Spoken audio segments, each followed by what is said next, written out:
ربيع حل ما أحلى، نسيم الحب من ريا، وسوق الليل صار ضحى، ربوع الكون بعد دجى. أتى ميعاد ميلادي حبيب المصطفى الهادي، كأن قلوب من يهوى تنادي اليوم في ذكرى.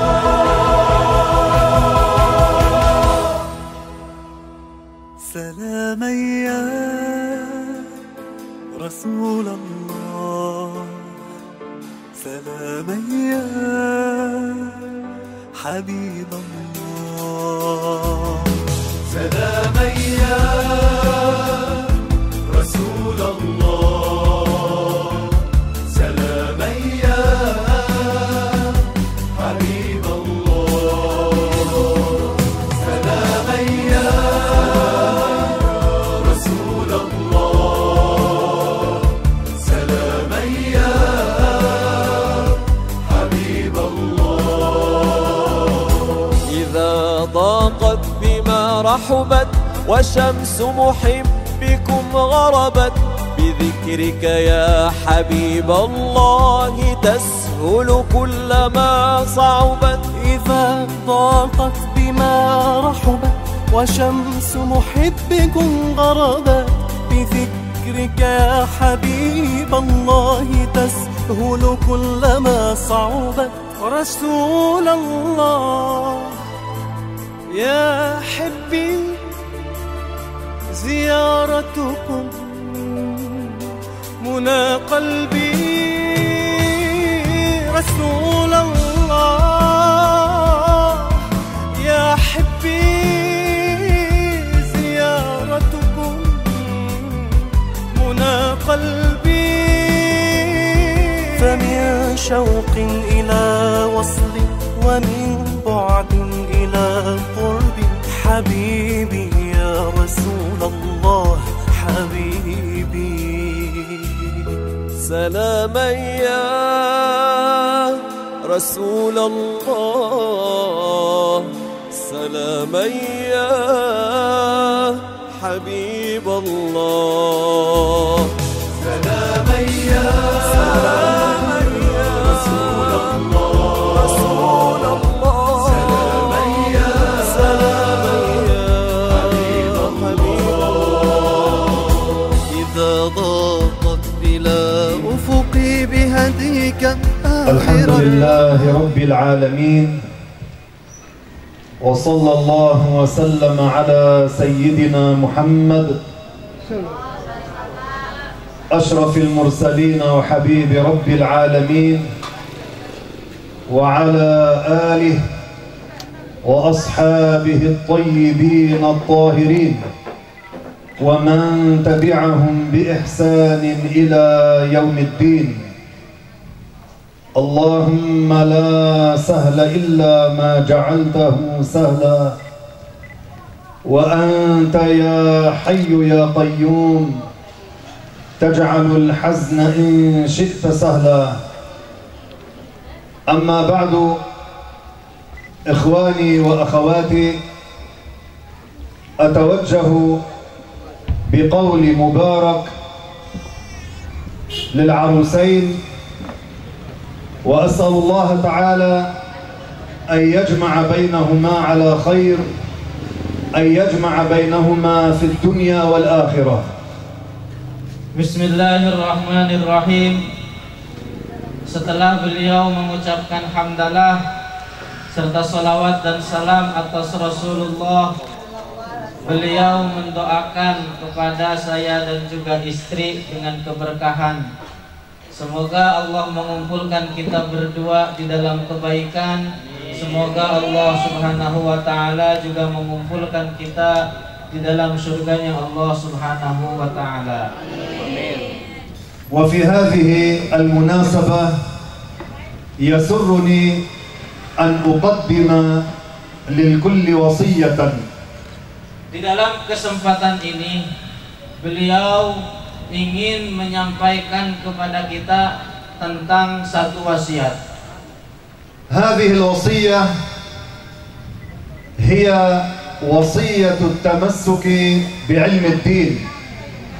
Wasiat yang dimaksud oleh beliau adalah hendaknya kita sama-sama berpegang teguh terus dengan ilmu agama. من أراد الفلاح في الدنيا والآخرة فليتمسك بعلم الدين. Oleh karena orang yang menginginkan kemenangan di dunia dan di akhirat, maka hendaknya dia berpegang teguh dengan ilmu agama. علم الدين هو حياة الإسلام. Oleh karena ilmu agama adalah hidupnya Islam. بعلم الدين نميز الحلال من الحرام. Dengan ilmu agama kita bisa membedakan antara halal dan yang haram. بعلم الدين نميز الكفر من الإيمان. Dengan ilmu agama kita juga bisa membedakan antara kufur dan keimanan. بعلم الدين نميز الحق من الباطل. Dengan ilmu agama juga kita bisa membedakan antara perkara hak dan perkara yang batil. بعلم الدين الزوج يعرف حقوق الزوجة. Dengan ilmu agama juga seorang suami mengetahui apa yang menjadi hak seorang istri. وبعلم الدين الزوجة تعرف حقوق الزوج. Dengan ilmu agama juga seorang istri dapat mengetahui apa yang menjadi hak suaminya. وبعلم الدين نعرف حقوق الوالدين. Dengan ilmu agama juga kita dapat mengetahui apa yang menjadi hak kedua orang tua. وبعلم الدين نعرف ماذا يجب علينا تجاه أولادنا. Dengan ilmu agama juga kita mengetahui apa yang harus kita kedepankan bagi anak-anak kita. يا أحبابنا نحن في هذه الدنيا للعبادة.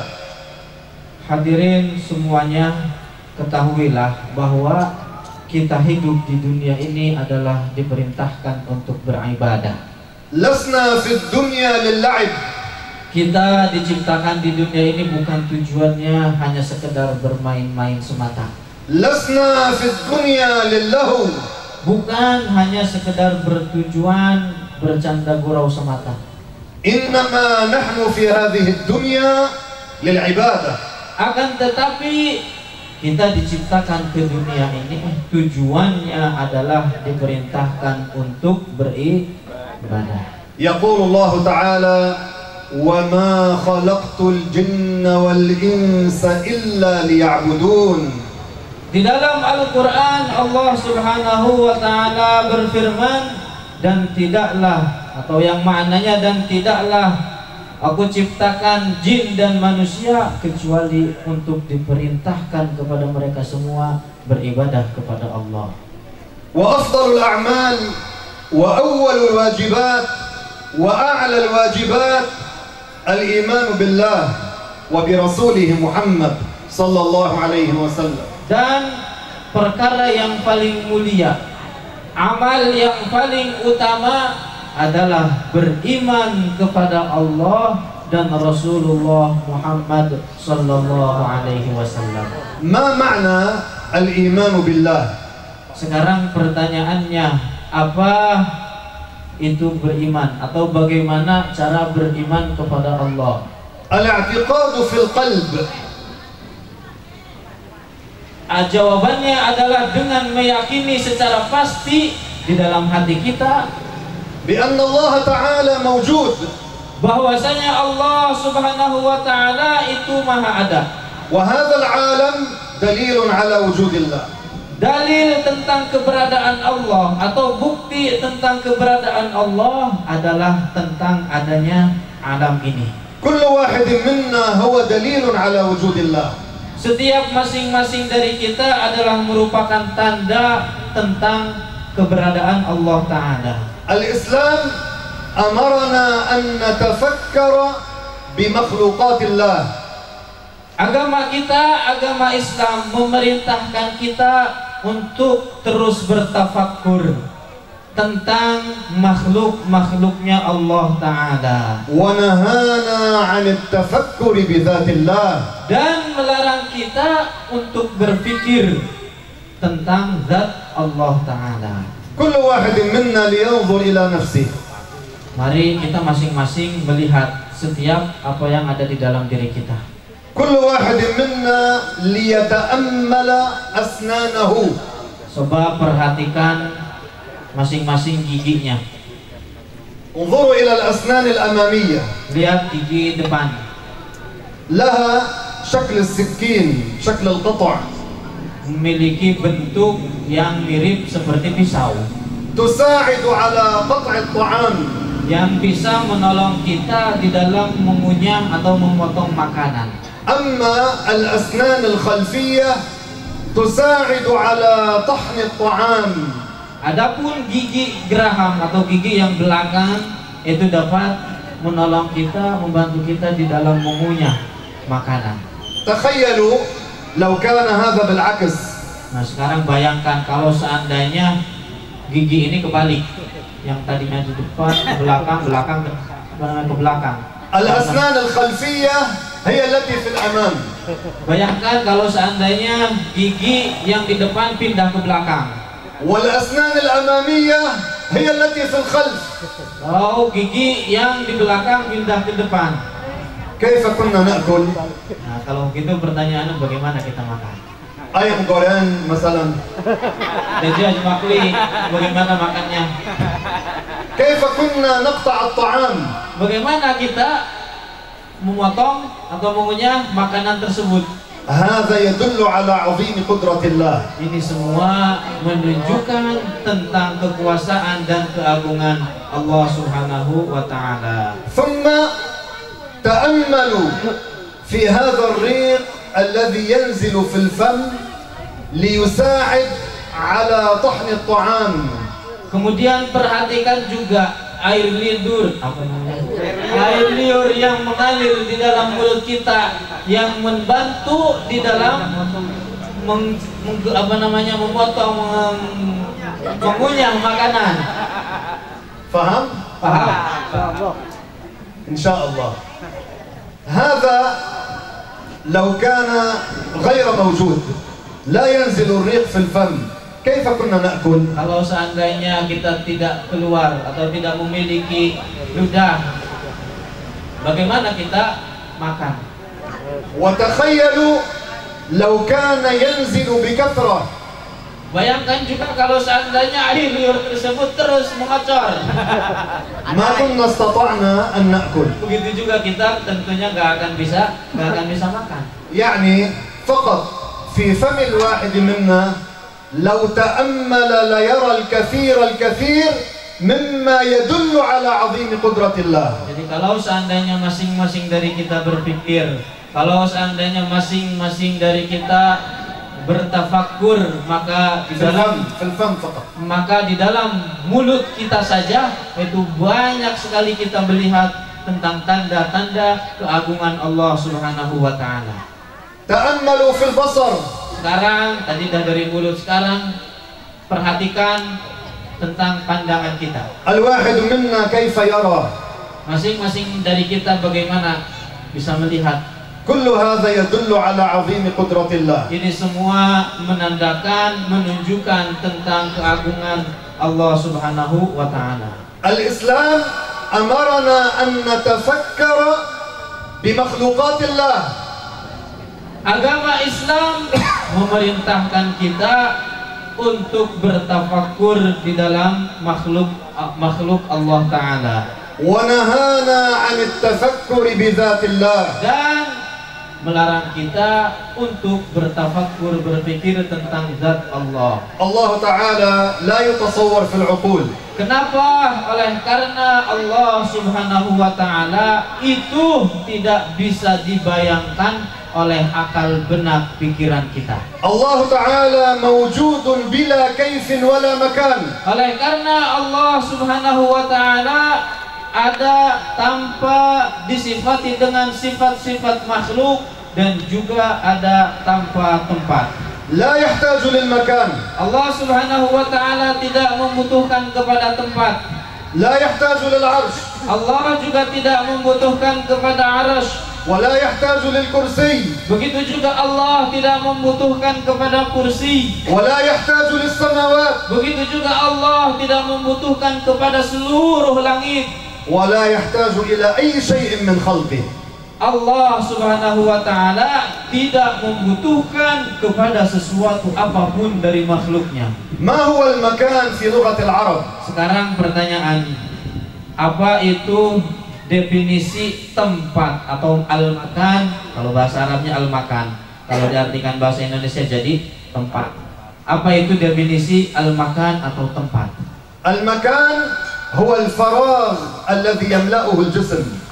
Jawabannya adalah bahwa yang dimaksud dengan al-makan atau tempat adalah suatu ruang kosong yang diisi oleh suatu benda. لاحظوا معي جيدا. Sekarang perhatikan Bu, ayah Bu. Bu, ayah Bu. Perhatikan Pak. أنا جلست في مكاني. Sekarang perhatikan. Saya sekarang duduk di tempat beliau. والآن قمت من مكاني. Sekarang beliau berdiri dari tempat yang semula beliau duduki. ما الذي حصل؟ Sekarang pertanyaan, apa yang terjadi? أفرغت هذا المكان. Beliau dengan demikian telah meninggalkan tempat yang tadi beliau duduki. هذا الفراغ الذي يملأه الجسم يقال له مكان. Jadi dengan demikian sesuatu ruang kosong yang tadinya diisi oleh suatu benda adalah itu merupakan definisi dari tempat. فهم؟ Paham Ibu? Paham? فهم؟ Paham Bu? طيب. الكل الآن يقوم من مكانه. Sekarang saya meminta masing-masing yang hadir di sini untuk berdiri. الكل يقف. Semuanya dimohon untuk berdiri. ما الذي حصل؟ Sekarang apa yang terjadi setelah masing-masing dari hadirin kita berdiri? أفرغنا المكان. Dengan demikian kita telah mengosongkan tempat yang tadi kita duduki. والآن كلنا نرجع إلى مكاننا. Nah, sekarang kita kembali duduk. Kembali duduk. Sudah duduk? Sudah Bu duduknya? نقف جميعا مرة واحدة ونقول جميعا الله. Sekarang setelah kita duduk, berdiri dengan serentak, kemudian sing bari teriak dengan penuh semangat, katakan Allah. الله. نجلس ثم نقول لحظة. Belum duduk santai, slow. نعود إلى مكاننا وأيضا نقول الله. Sekarang kita berdiri, kemudian bareng-bareng duduk bersama, lalu katakan dengan penuh ceria dan semangat Allah. Satu, dua, tiga. Allah. ما الذي حصل؟ Sekarang apa yang terjadi ketika tadi kita berdiri kemudian ملأنا هذا الفراغ. jadi dengan demikian kita telah mengisi ruang kosong yang tadi yang kosong. الآن أسألكم سؤالا. Sekarang beliau ingin bertanya kepada kita. من الذي خلق المكان؟ Sekarang pertanyaannya, siapa yang menciptakan tempat? Allah. Jawab yang kencang, siapa yang menciptakan tempat? Allah. Lebih kencang, siapa yang menciptakan tempat? Lebih kencang, siapa yang menciptakan tempat? من الذي خلق الأجسام؟ Sekarang siapa yang menciptakan benda?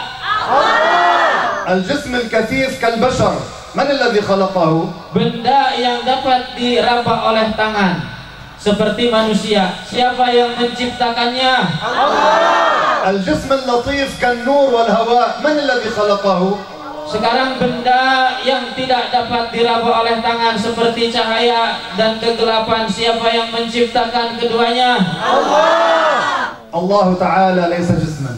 Jadi dengan demikian bahwa Allah bukan berupa benda. ولا يوصف بصفات الجسم. Dan juga Allah Subhanahu wa taala tidak disifati dengan sifat-sifat benda. الجلوس Duduk, والصعود naik, والنزول turun. كل هذا يستحيل على الله. Ini semua mustahil bersifatan, atau ini semua mustahil bagi Allah. الله تعالى ليس كمثله شيء.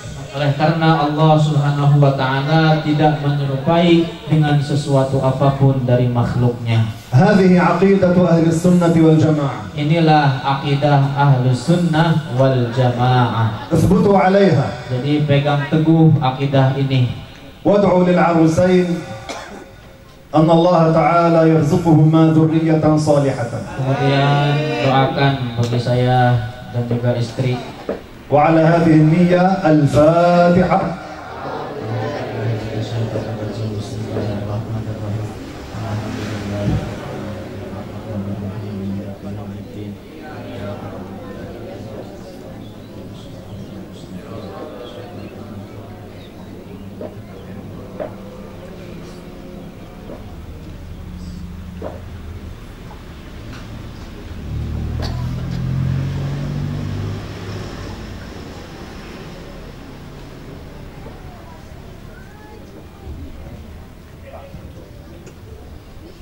هذا خطيب هو ولدي.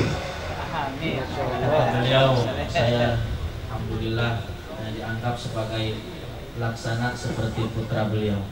أنا أعرفه منذ كان طالبا في المعهد. Jadi beliau mengenal saya pribadi ini ketika itu masih mondok setelah dari Kalijati.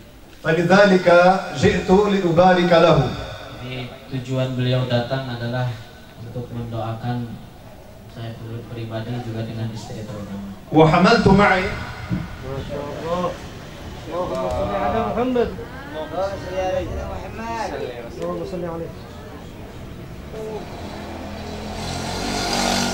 وحملت معي قطعة من شعر رسول الله صلى الله عليه وسلم.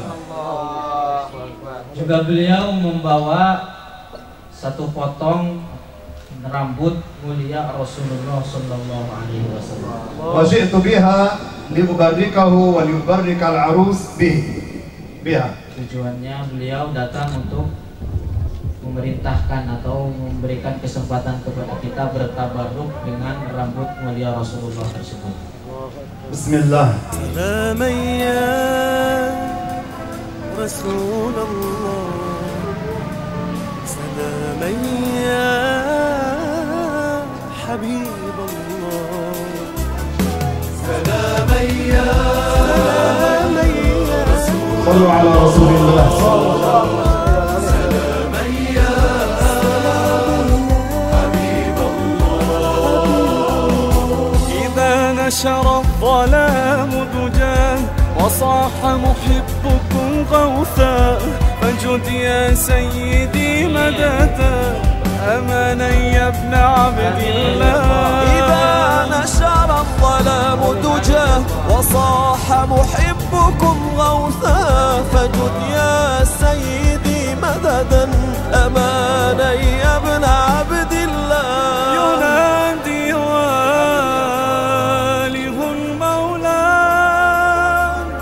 أنا في غربة والله ينادي والهم مولاه أنا في غربة والله أمانا يا رسول الله أغثنا يا ابن عبد الله سلاما يا رسول الله حبيب